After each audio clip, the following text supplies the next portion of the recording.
Fala galera, tudo bem?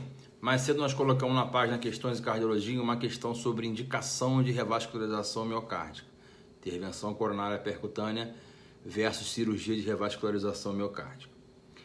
Quando a gente faz um cateterismo, nós temos que avaliar duas artérias, a artéria coronária esquerda e a artéria coronária direita. A artéria coronária esquerda ela é dividida em tronco da coronária esquerda, que é a região mais nobre do coração. Esse tronco vai dividir-se em duas artérias, a artéria descendente anterior e a artéria circunflexa. A principal artéria do coração, depois do tronco, é a artéria descendente anterior. Então nós chamamos tronco, DA, circunflexa e coronária direita. Então eu vou dividir o paciente uniarterial, lesão em ou DA, ou CX, ou CD, lesão biarterial, paciente biarterial, ou paciente triarterial. O triarterial é o paciente que tem lesão em DA, CX e CD. Então, no paciente com angina estável, eu faço um cateterismo. Quando que eu vou saber se o paciente tem indicação de fazer cirurgia ou tem indicação de fazer angioplastia coronariana?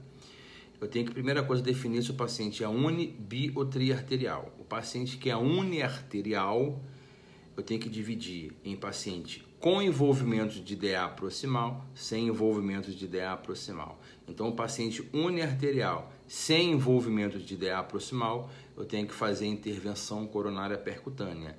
É classe 1. A cirurgia de revascularização miocárdica, paciente uniarterial sem envolvimento de DA proximal, é classe 2B. Tá? Agora, no paciente uniarterial, que essa lesão é lesão em DA proximal, eu posso fazer ou a intervenção coronária percutânea ou a cirurgia de revascularização miocárdica.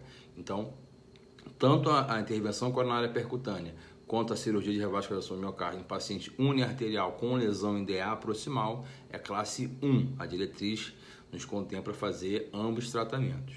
Tá? Paciente biarterial sem envolvimento de DA é igual ao uniarterial sem envolvimento de DA. Classe 1 para intervenção coronária percutânea e classe 2B para cirurgia de revascularização miocárdica. Tá? Então, biarterial sem lesão de DA, classe 1 para fazer intervenção coronária percutânea e 2B para cirurgia de revascularização miocárdica. Então, esse paciente tem que fazer intervenção coronária percutânea. O paciente que é biarterial com envolvimento de DA proximal, esse paciente é classe 1 tanto para intervenção coronária percutânea quanto para cirurgia de revascularização miocárdica. Então, ambos os tratamentos estão certos. Então, uniarterial ou biarterial com envolvimento de DA, tanto a intervenção coronária percutânea quanto a cirurgia de revascularização miocárdica, classe 1. Agora vamos para o triarterial. Triarterial, quando eu pego um paciente com lesão em DA, CX e CD, eu tenho que calcular o Syntax Score, que é um score angiográfico que avalia o risco da intervenção coronariana percutânea. Ele contempla alguns critérios de gravidade no cateterismo cardíaco, como calcificação, tamanho de lesão, lesão em bifurcação, lesão ostial, lesão crônica. Então, são alguns critérios que vai avaliar a gravidade. O Syntax Score, que é o score angiográfico, vai ser dividido em três graus de risco. O baixo risco, o risco intermediário e o risco alto. O baixo risco tu vai ter uma pontuação, o Syntax Score de 0 a 22. O risco intermediário vai ter uma pontuação de 23 a 32. O risco alto vai ter uma pontuação acima de 32. Tá? Então, no paciente triarterial, calculo o Syntax Score. Então, triarterial com Syntax Score baixo risco, tanto a cirurgia quanto a intervenção coronária percutânea é classe 1. No paciente triarterial com Syntax Score moderado, ou seja, de 23 até 32, aí eu já não posso fazer intervenção coronária percutânea. Intervenção coronária percutânea é classe 2B.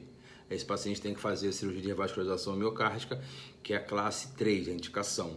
Tá? E no triarterial, com um Syntax de alto risco, ou seja, maior que 32, esse paciente, é claro, que tem que ir para a cirurgia de revascularização miocárdica, né? Se ele tiver um Syntax muito alto. A intervenção coronária percutânea no triarterial, Syntax alto risco, é classe 3 e a cirurgia é classe 1. Tá? E agora vamos para os pacientes específicos, pacientes com lesões de tronco. Vários trabalhos recentemente saíram, né, como o Excel e o pré-combate, o Syntax também, foram trabalhos que mostraram que a angioplastia do tronco é não inferior em alguns pacientes para se comparado à cirurgia de revascularização miocárdica. Então, pacientes com lesões de tronco, tá? Vou calcular o Syntax score também. Syntax score de baixo risco e intermediário risco, eu posso fazer ou a intervenção coronária percutânea ou a cirurgia de revascularização miocárdica.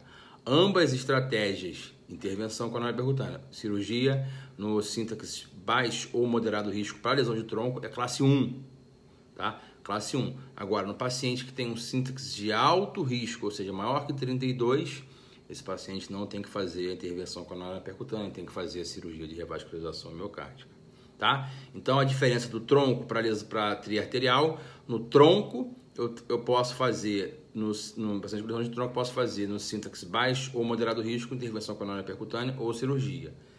E no multiarterial, eu só posso fazer intervenção coronária percutânea no paciente de baixo risco. Se tiver um risco moderado ou risco alto pelo Syntax, esse paciente tem que ir para a cirurgia de revascularização miocárdica. Beleza, galera? A resposta da questão é a letra B, da questão que a gente colocou na página, que fala que os pacientes com lesão em DA proximal têm que ser encaminhados à cirurgia de revascularização miocárdica. Isso não é correto. Esse paciente também pode ser encaminhado à intervenção coronária percutânea. Beleza, galera? Grande abraço.